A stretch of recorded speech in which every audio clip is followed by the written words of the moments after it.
Yo, what's going on guys, Jin here. For the last several days I've been trying out the Path of Exile 2 Early Access. I went into it completely blind, and not having played PoE 1 since its release. I decided to play as a mercenary, as I didn't want to go a sorcerer type character right off the bat as I usually would, and I used this build to go from level 1 to 75 completely solo self-found, even though my character was made as a standard character. It's a tanky grenade build that wasn't really too dependent on many items, and it still plowed through all of the campaign bosses from normal to cruel no problem, and I haven't had any issues with it as of yet, although I'm working on improving it and potentially changing it up for the later endgame stuff, as I assume it's going to get progressively harder. So let's get into it. If you're new to PoE 2, you don't level up skills in the traditional way, you rely on these things called skill gems. These can be used to activate a skill. Which skills you can activate depends on the level of skill gem, your character level, and your stats such as strength or dexterity. You also get these things called support gems, which are used to augment your skill gems in a variety of ways.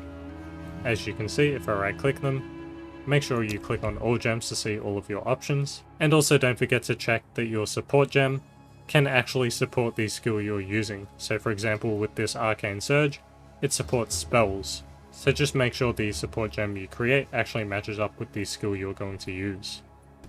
In addition to skill and support gems, you also get spirit gems, which are used to create persistent buffs. They stay active on you permanently, and you use a resource called spirit to activate them. So for example, Herald of Ash requires 30 spirit, and you can activate that at all times. So with that in mind, let's get to the main portion of the build. Of course, not all of these skill and support gems are going to be available from the start, but just add them in as you reach the appropriate levels. You may notice that some skills have more slots than others for support gems, and you can add more slots with different tiers of things called jeweler orbs. And as far as I've observed, the main skills such as bowshot and crossbow shot just seem to gain slots as you level. Correct me if I'm wrong.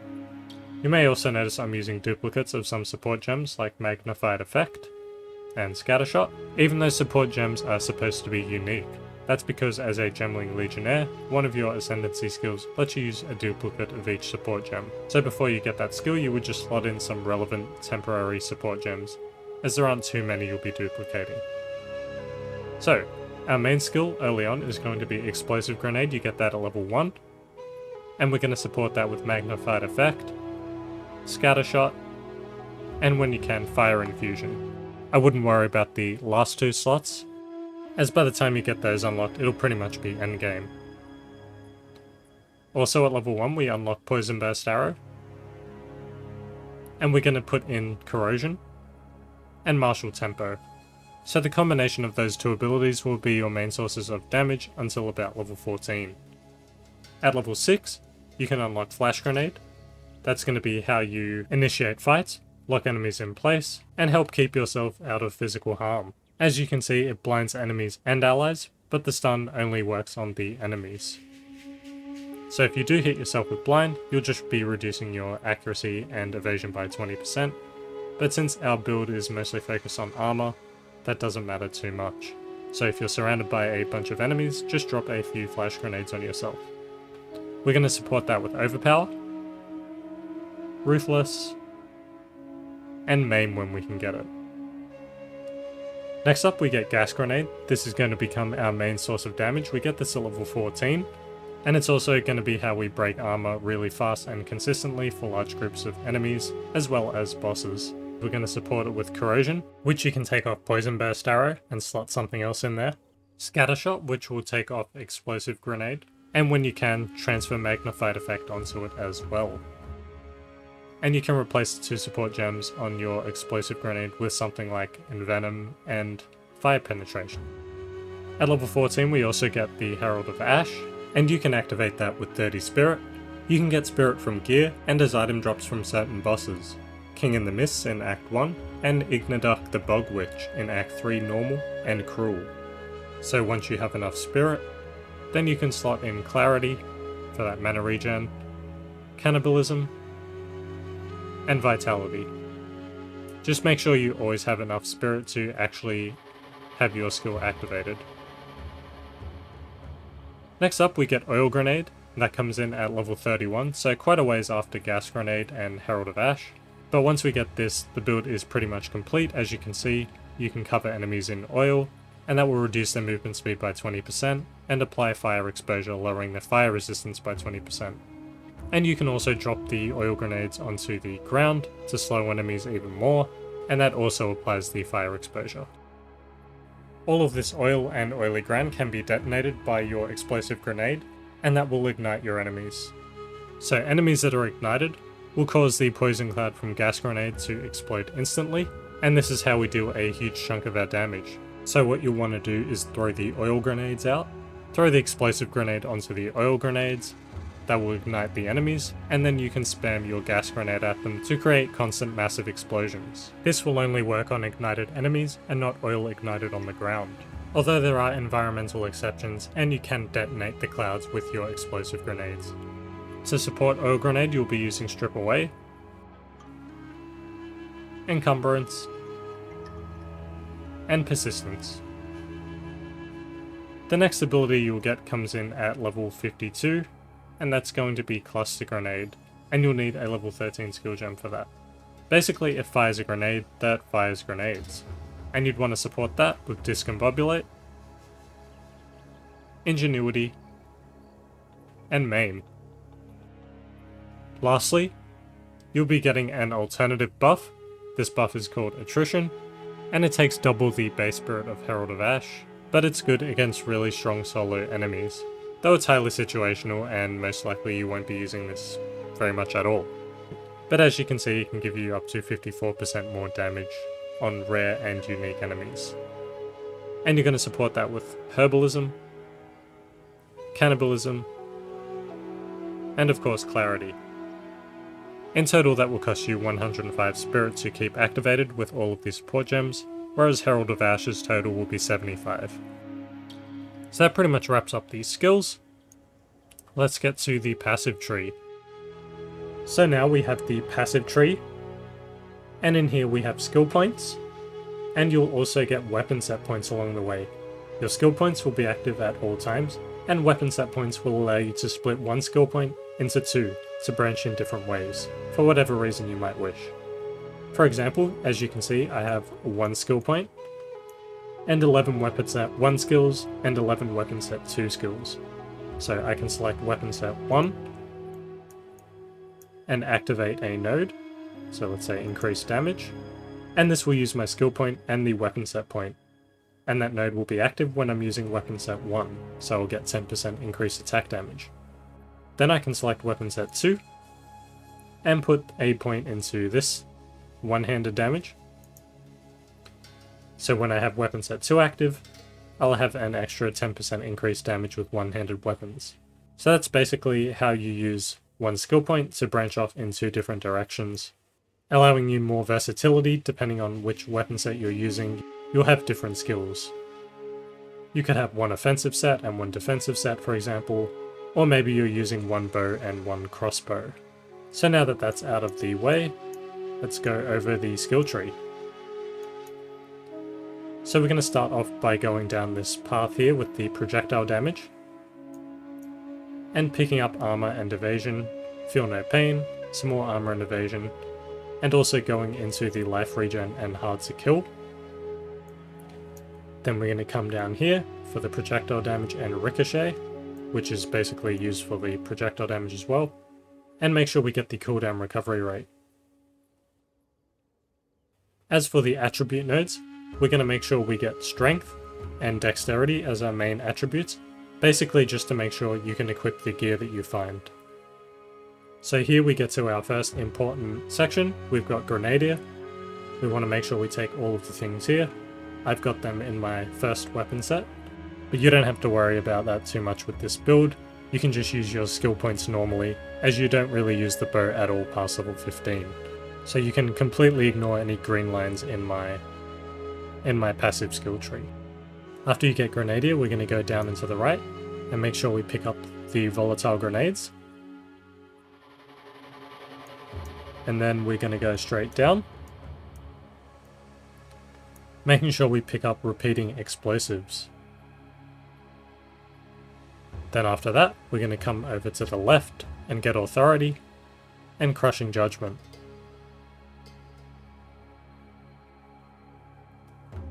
Then we're going to keep going on to the left, getting all this extra fire damage, and penetrating fire resistance, as well as increased damage with hits against burning enemies. Then we go a little further to get some life leech, and some physical damage as well, which our skills will convert to fire. And we're also going to pick up this jewel slot just because it's only 1 skill point away. So those are the main 4 things you want to get with this build. You want to make sure you get the Grenadier traits, the volatile grenades, the repeating explosives, and the crushing judgment and authority. So once you have those 4 things, the build is pretty much set. I'm going to zoom out now, and you can pause it here if you want to see exactly what I've gotten for the rest of my skills. The build planner in the description will have the full layout and the order in which I got them, so if it's easier for you, just go down to the description, click on the build planner, and take a look at it there. As for the jewel slots I went over, you want the stats on the jewels to be something like increased fire damage, increased area of effect, increased physical damage, things like that. So it's pretty straightforward here. One last thing I want to mention is iron reflexes. If you have a lot of gear with evasion rating instead of armor, you can just put a skill point in here to convert all your evasion into armor. As I said, this is a more tanky build, so we're just going to face tank everything with really high armor and really good resistances, so you won't really have to worry about evasion too much. Although as I get further and further into the endgame, I will be transitioning over to a more evasion based build. So yeah, try and use that spacebar, dodge roll at appropriate times, and anything that does happen to hit you shouldn't be able to kill you. So on top of the skill tree, we also have the Ascendancy tree. So we're going to be a Gemling Legionnaire, and with our first 4 Ascendancy points, 2 of which you get in the Trial of Sacrifice, and the other 2 coming from the Temple of Chaos, we will go up the right side to get gem studded, so you can use 2 copies of the same support gem in different skills, instead of just being able to use 1 support gem of each type. So that's pretty much it for the passives, and if there's anything in particular you're looking for in the passive skill tree if you're making your own, don't forget to use the search function to search whatever abilities you want. So grenades, for example, will highlight all the grenade skills. So that's it for the skill tree. Let's go on to the gear. So for the gear, it was pretty straightforward. I basically just used what I could find. The main thing you want to look for is a bombard crossbow, which will allow your grenades to fire an additional projectile. So instead of, say, 3 grenades, you'll fire 4 grenades. In my case, I have 5 grenades. Other than that, for your rings, you want to look for things with Leech's physical attack damage as mana or Leech's physical attack damage as life. And then look for things like increased rarity of items found and resistances. So you want to get a good mix of lightning, cold, fire, and chaos if possible. At the moment, I'm lacking in the chaos department. Outside of that, for the actual armor pieces, you just want to have high armor or really high evasion and use iron reflexes. As you're going through the campaign, high life regeneration per second really helps out a lot as well. Besides that, just even more resistances, as you want to try and get close to the 75% mark for cold, lightning, fire, and chaos. If you have sockets in the items, then you would want to put in things like Leech's physical damage as life, or increased physical damage if it's the weapon. Oh, and also the stats you want to look for the weapon are increased physical damage, adds fire damage, adds physical damage, etc. And basically in the armor you just want to add resistances. And if you're capped on those, then armor and evasion rating is fine as well. Although it's not really necessary to rune up all your items until later on in the endgame. As for the flasks, try and get a flask with increased amount recovered and gain charges per second, or gain charges when you kill an enemy. And that goes for both of the flasks. As for the charm, I'm just using a cold resist charm, but basically just use whatever charm you need to shore up your defenses.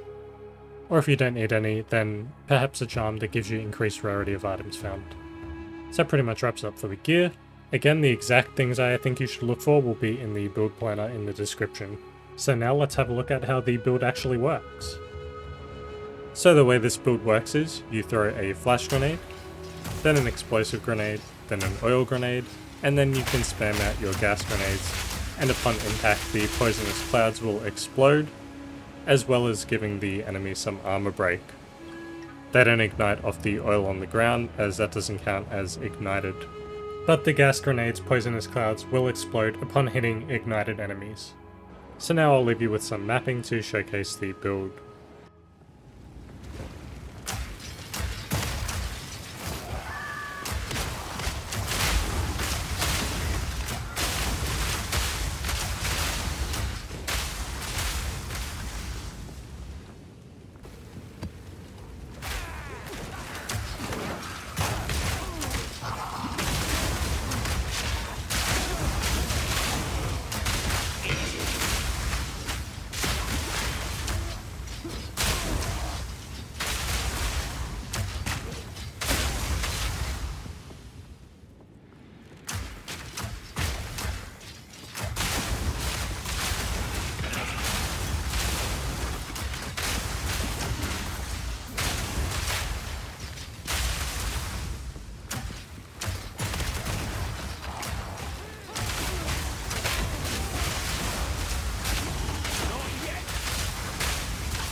So again, I'll quickly just demonstrate how you need to use your abilities. Throw the flashbang, oil grenade, explosive grenade, or vice versa, and then spam out the gas. And the gas grenades are exploding multiple times because of the environmental fire on the ground here, not because of our oil. And that's basically all there is to it for the build. So thanks a lot for watching, hope you got something out of this or learned something. If you do enjoy these kinds of videos, please like, subscribe, hit that notification bell, and have a Merry Christmas. Hope to see you in the next video. Bye!